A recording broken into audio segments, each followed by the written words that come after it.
Selama Jokowi mimpin, dan mungkin saya paling banyak tahu karena ruangan saya dengan wali kota itu cuma bersebelahan. Jokowi itu kalau mimpin itu arogan, jadi tidak semacam kayak di TV-TV kalau pakai baju kayak gitu, itu tiap hari dia tuh pakai dasinan, pakai jas-jasan. Dan tidak mau mengakui keberhasilan staf itu, tidak mau. Jadi menganggap bahwa yang berhasil dia, tapi kalau salah staf gitu. Itu yang terjadi, yang saya tahu itulah. Saya pikir data tambahan, data kurangnya itulah yang saya tahu. Kan isunya Jokowi tidak terima gaji, Jokowi apalagi itu bohong. Jokowi terima gaji, Bang nyodorkan saya kok yang terima kwitansinya saya kok.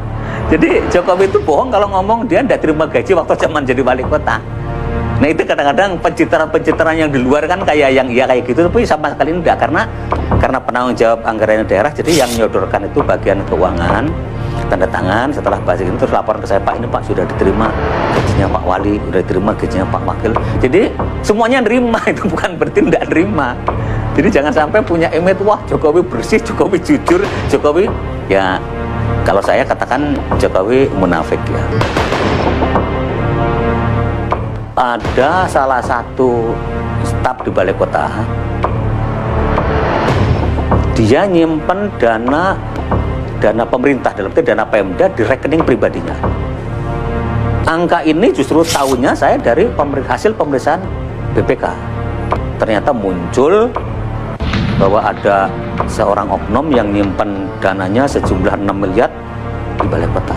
Nah, waktu itu muncullah di media lokal ya, Solo Pos waktu itu, kalau nggak salah, pada Suara Merdeka.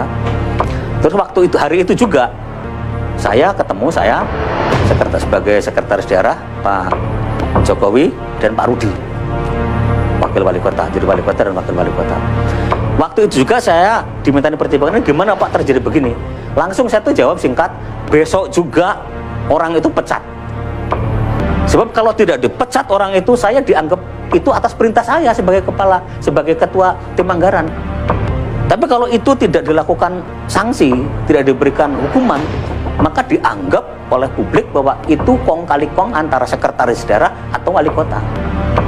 Saya waktu itu perintahkan pecat, tapi nyatanya tidak dipecat sampai sekarang, cuma digeser.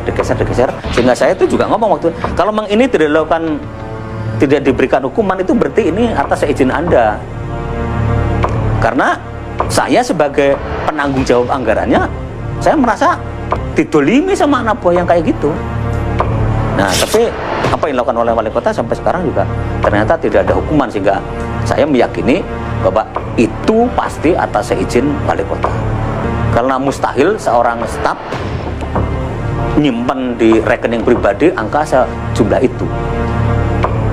Jadi itulah yang mungkin yang saya ketahui, sehingga saya sangat tidak sependapat kalau sekarang seolah bahwa Jokowi sederhana, Jokowi bersih, Jokowi jujur. Itu hitungan saya sangat naif lah. Karena nyatanya Jokowi itu banyak mengorbankan anak buahnya. Inilah laporan hasil pemeriksaan Badan Pemeriksa Keuangan atau BPK atas anggaran pendapatan dan belanja daerah Surakarta di masa Wali Kota Joko Widodo. Dalam laporan keuangan Kota Solo tahun anggaran 2005, terdapat lebih dari 12 pos anggaran yang dinilai BPK berpotensi merugikan daerah. Salah satu yang mencolok adalah pengadaan aset senilai 3 miliar rupiah. Joko Widodo disebut menerabas aturan. BPK menilai bekas wali kota Surakarta itu tak cermat dalam menjalankan dan mengawasi praktek pengelolaan keuangan daerah. Informasi dan laporan keuangan yang dibuat Joko Widodo pun dinilai keliru dan menyesatkan. Selain pengadaan aset 3 miliar rupiah ini, BPK juga mendapatkan adanya pajak reklame yang tak disetor ke kas daerah. Penggelapan belanja tidak terduga dan jatah untuk ormas. Hingga proyek belangko kependudukan yang dilaksanakan tanpa tender.